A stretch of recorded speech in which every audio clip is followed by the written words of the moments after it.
I'm Nadira Tudor, and this is The Fall of Kabul, a soldier's story. Was it worth it?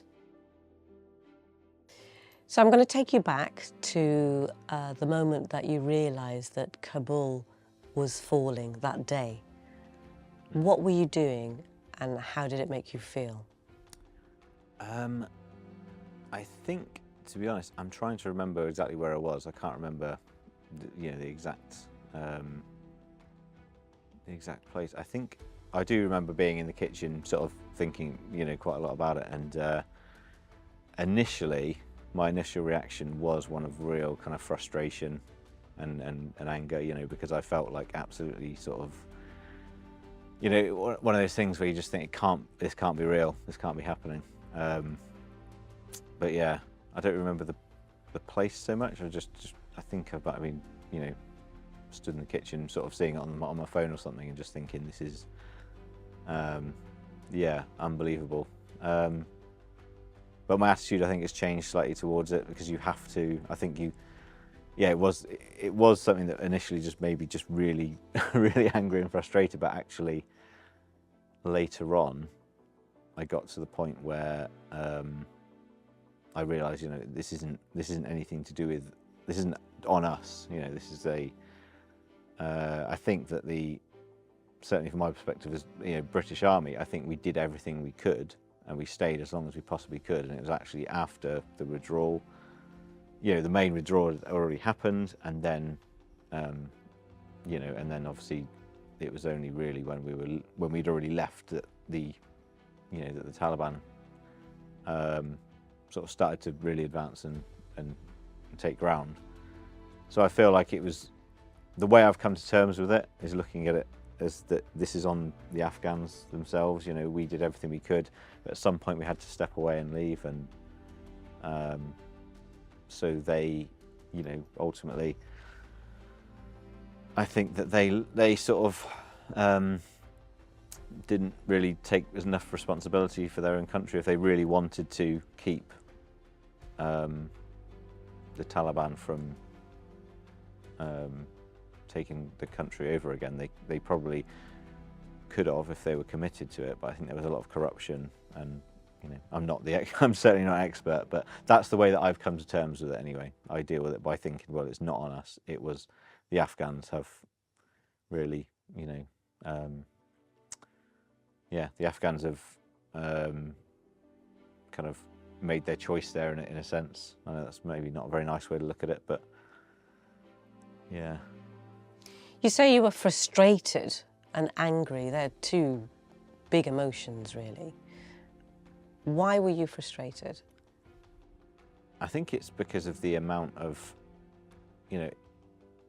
clearly the main purpose when we were there, there was a lot of purpose, there was a lot of reasons to be, in Afghanistan, but obviously the main sort of purposes we saw it was to make sure that the Taliban were not in charge, and obviously we were very motivated to do that, because, I remember reading, there's a book, 1,000 Splendid Suns, about sort of that book has a lot in it about the way that, women were treated under the Taliban regime, and all that kind of, there's a lot, it felt like a really good purpose, a really good thing to be doing, to be there. And I think people were motivated to, to try and keep the Taliban out of power. And that's what everyone kind of, I think, spent so much time and effort, and, obviously people were horrifically injured and killed in the process of trying to ensure that they would not come back to power, and they'd sort of, and that the Afghan government would be strong enough to, to sort of be able to hold elections and, and keep the country stable. And then to just see all that sort of wasted, it just felt like a really big, I don't know, just a waste, really. Like, so what was, it did initially, and this isn't my point of view now, like I say, at the time I felt like, what was the point? It was, it was all a complete waste of time. But, and lives and people's people's limbs, and the amount of the sacrifices that people made to try and ensure the Taliban weren't able to be in charge in Afghanistan. And it just was, and also it's not just that. I think it sounds a bit cold, but there's a financial element to it. As a country, we invested, I don't know, I wouldn't personally know any figure, but we invested huge amounts as a country in it in terms of everything, and then to have that wasted was, I think that, like I say, the only way for me to come to terms with it is to say we did everything we possibly could. We handed it over to the Afghans, and if they, if their leadership wasn't committed and motivated enough to actually, to keep things the way they were, then yeah, that's kind of on them, I think. And you were angry? Yeah, I mean, I think mostly angry with, at the time I felt angry with the Afghan National Army, because I'd worked with them a little bit when I was, I'd been on joint patrols with them and things, and,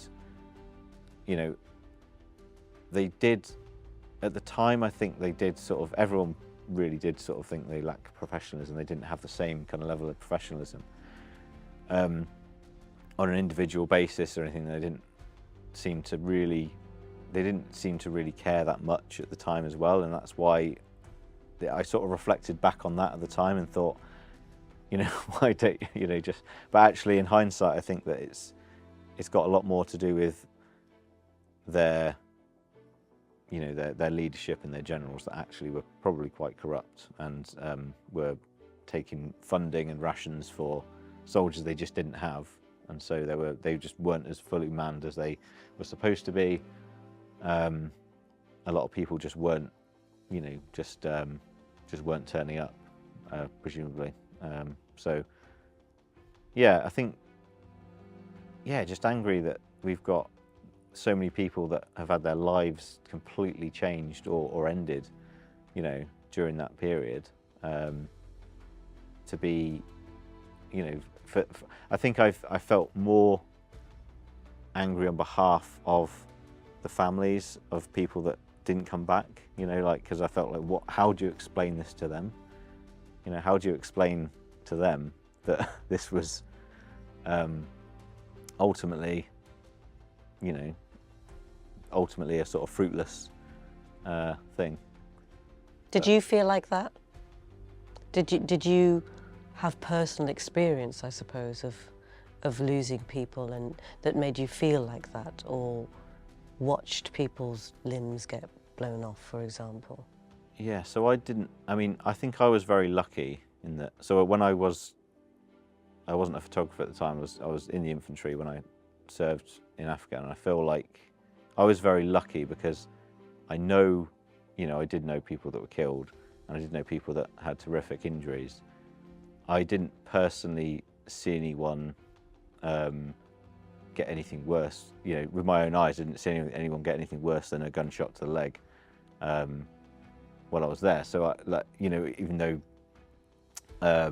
I think I was just lucky in that regard, because there were people in my own platoon that, sort of 500 meters away, for example, had double amputations and things like that from IEDs. But I was just very lucky that I personally didn't witness any of that.